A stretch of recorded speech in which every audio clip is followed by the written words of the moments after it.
পকেটে স্পষ্ট ঢুকায় স্পষ্ট। আবার আমনে ওরে এটা ওই কফি দেন, ওই চাবি আছে চাবি আছে ওই ওই ওই পরি যাবে এই ঢুকাইবে ওই ওই ওই ওই ওই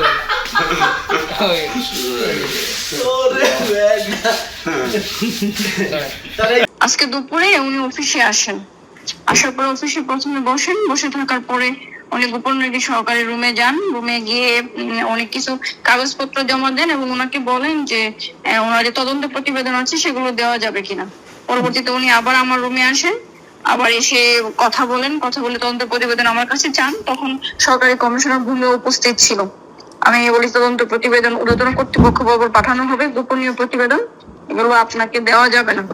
পরবর্তীতে উনি আবার আমার গোপনীয় সহকারী যিনি আছেন ওনার রুমে যান। যাওয়ার পর উনি সিসি ক্যামেরার ফুটেজে দেখা যায় যে উনি চাবিটা নিজের পকেটে নিয়েছেন এবং সেটা বের করার পরে ওনাকে প্রাথমিকভাবে কল দেওয়া হয়, কিন্তু উনি অস্বীকার করেন। পরবর্তীতে যখন সিসি ক্যামেরার ফুটেজের প্রমাণ দেখানো হয় পরে উনি এসে চাবি জমা দিয়ে যান। যেহেতু 3.5 ঘন্টা ওনার কাছে চাবি ছিল, তো এই চাবির কোনো কপি উনি তৈরি করেছেন কিনা এই কারণে অফিসের নিরাপত্তার কথা চিন্তা করে মামলায় থানায় এজাহার করা হয়েছে। বক্তব্য হইলো ওই আমার একটা ফাইল আছে, ফাইলটা হইলো ওই তানবীরের অফিসে।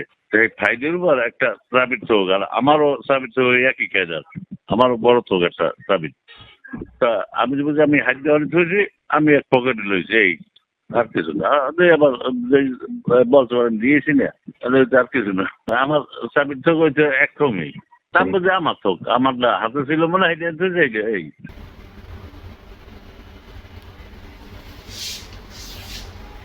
ওই ফাইলটার ভিতরে ধুয়ে এই